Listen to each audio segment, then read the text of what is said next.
Hello, this is my presentation for COMM. I just want to thank you so much for letting me do this. I really appreciate it. Okay, 38,514. 38,514 represents the amount of people that could fill a Boeing 787 Dreamliner 159 times.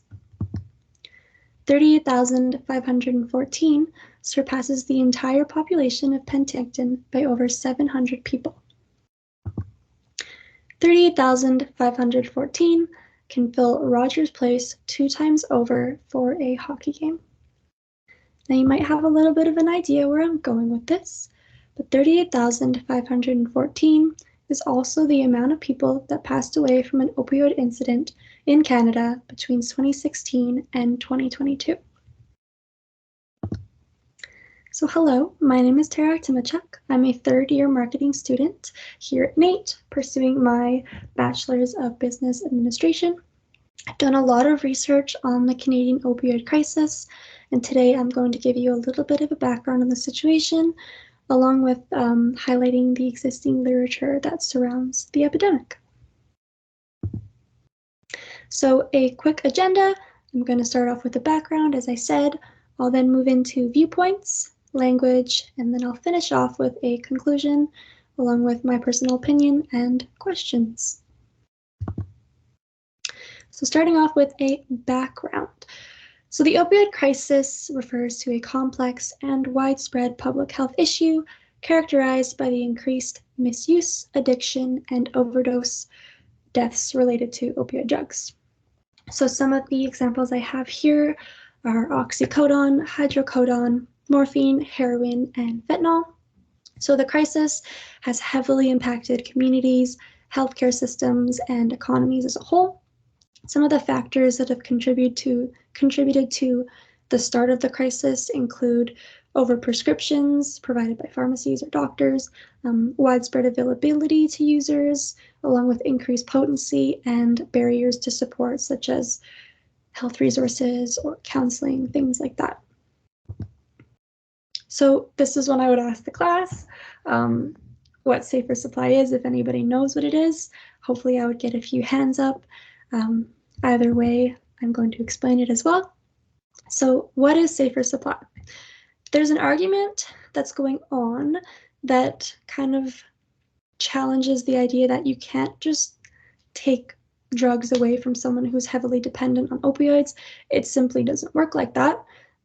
So safer supply has been introduced. So safer supply it's a program that prioritizes harm reduction by offering pharmaceutical grade substances to individuals using illicit drugs. This approach aims to decrease health risks associated with contaminated street drugs, and it minimizes the potential for overdoses along with the spread of diseases. So the current drugs that exist that they are providing regulated include hydromorphone and diacetylmorphine.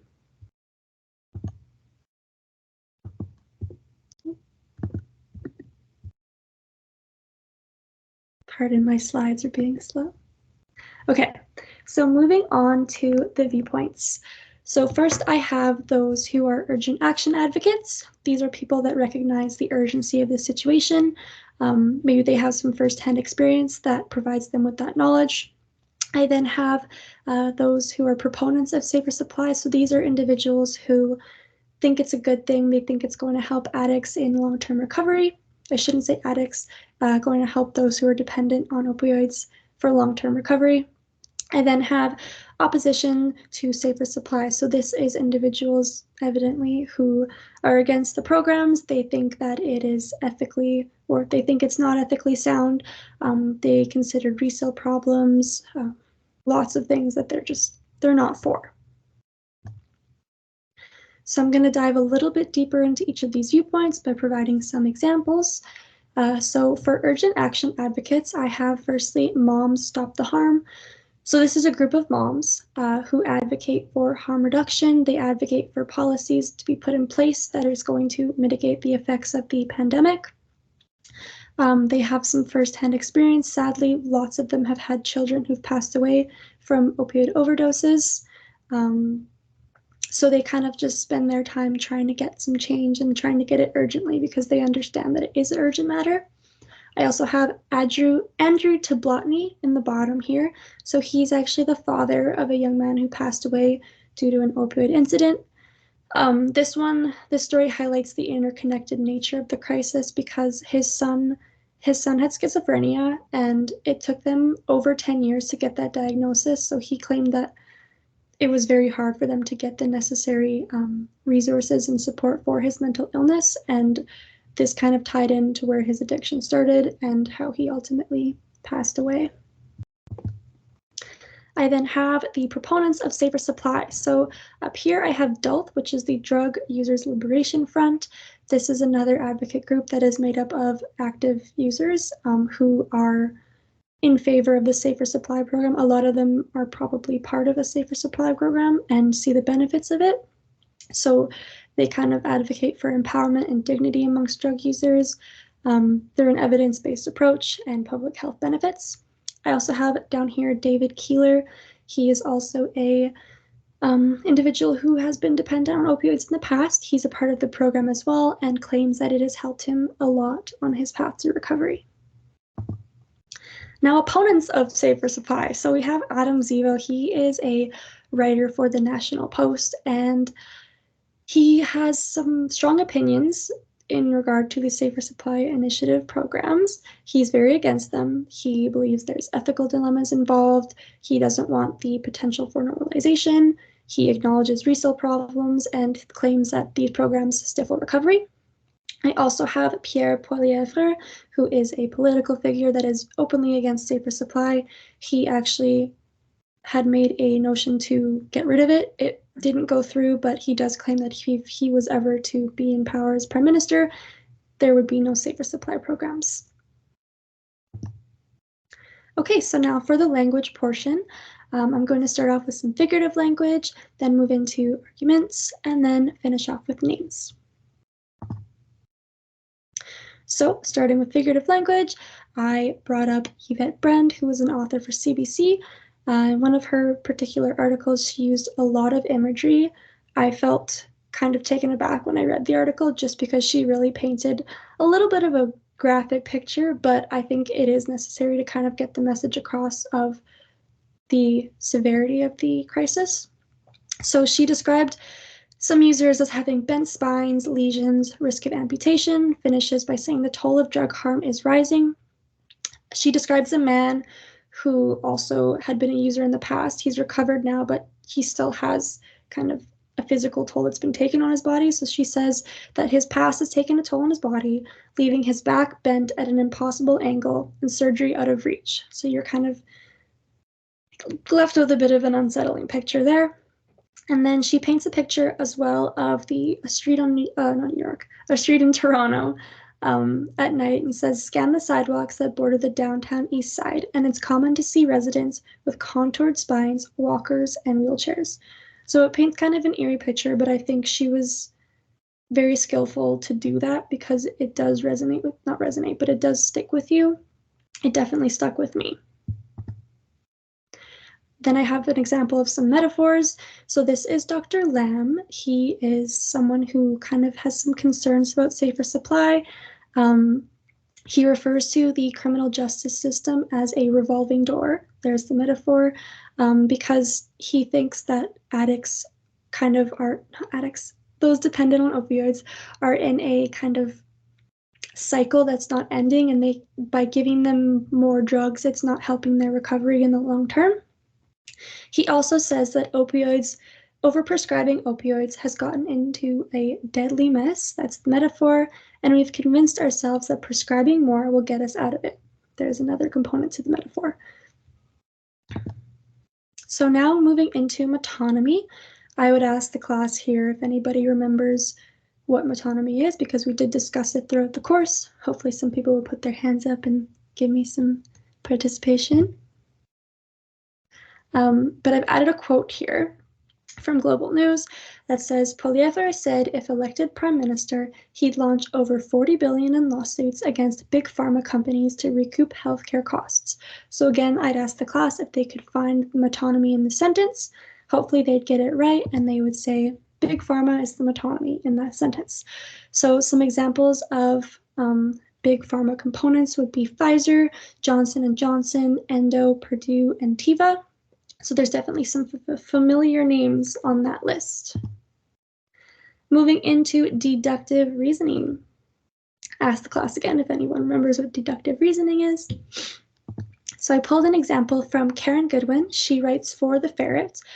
In this particular article, she was talking about a young man named Damien who was a drug user and was heavily affected by the opioid crisis. And she makes a general statement that prescribing safe supply is helping drug users in Canada turn their lives around. And she uses Damien's specific scenario to back this up. She says Damien is alive, he says, because he was using in overdose prevention centers and says the changes are amazing. So she backs up her kind of proponent towards safer supply. She is for safer supply with the story of Damien, who is in the program and is doing great thus far. So moving into logic and emotional fallacies, I've pulled author Adam Zivo and Randy Richmond to compare these two components. So starting off with Randy Richmond, he uses evidence-based claims from addiction specialists. An example I used is a study released last fall concluded London SOS patients had fewer infections than people injecting drugs who were not in the program. So I'd ask the class here, do you think Randy Richmond is using a logical approach or emotional fallacy? Hopefully they would get it right and they would say Randy's using a logical approach. My next example is from Adam Zivo. He tends to generalize and appeals to reactions amongst readers. An example I'm using is he said that safe supply is a nice marketing slogan, but the reality is it's not safe. So going to ask the class again, is this a logical approach or emotional fallacy? Hopefully they get it right and they say it's emotional fallacy. He makes a little bit of a sarcastic claim here and he doesn't back it up with any real evidence. He just kind of says it's not safe, but he has no proof of that in his writing. So moving on to negative connotations surrounding the crisis. So I've used this specific sentence from Osman. He says, our cities are plagued with drug use. So I highlighted plagued because this is quite a negatively connotated word. Plague kind of leaves you with an uneasy feeling. It's a dark word. I think it's really appropriate to use in this sentence. Just to kind of drive home the impact of using a negatively connotated word, I provided some examples of other words that essentially kind of mean the same thing as using the word plagued, but they're a lot less impactful. So I said, our cities are captivated with drug use. Our cities are led with drug use. Our cities are burdened with drug use. None of these really kind of leave you with that uneasy perspective that they're plagued with drug use, in my opinion. So I think Osman did a really good job of using a negatively connotated word in this scenario. So lastly, I have euphemisms. So euphemisms are a substitute of expressions for harsh or unpleasant language. Just want to disclaim that I do not condone any of these terms below. It's just for learning purposes, but these are some stereotypical terms that are often used to describe those who are dependent on opioids. I would then ask the class here if anyone has some alternative words that could be used or euphemisms that could be used. Hopefully they'd be able to give me some examples. Some examples I have, when you're saying druggie or junkie, you could use something instead that's like person with substance concerns, person seeking recovery, or person dealing with substance misuse. When we talk about addicted baby, it means it's a child that's born to someone who's currently dependent on drugs. A less harsh way you could describe this is a newborn exposed to substances or an infant affected by parental substance use. I also have the term dirty here. You could describe someone who's currently using as testing positive, or again, just a person who uses drugs. So we've reached our conclusion. This is now my turn to provide my personal opinion on the situation. which I've thought about a lot, but it is a difficult one to take kind of a black and white standpoint towards. I can't say firsthand I understand what it's like to feel a dependency on an opioid drug, but I do understand that it's not so simple to just take the drugs away from these individuals, because there is a physical dependency on them and there is a mental dependency on them. And sometimes the ramifications of taking that away can kind of even be worse than giving them a regulated amount of the substance that can just help them get through the day safely. So I do believe that safer supply is good in that sense, but also I do understand that there is concerns for long term, because essentially you are providing them with drugs still. So the question is, how do we get to a point where they're not using anymore? Until that's kind of figured out, I do support safer supply and what it stands for. But that's all I have to say on it, because of course I won't say too much because I don't fully understand firsthand what it is like. But yeah, that's my opinion. This is when I would take questions from everybody that I sadly can't do over video. But yeah, and then these are my references. Again, I just want to thank you so much for letting me do this. I really appreciate it, and I hope you enjoyed. Thank you for watching.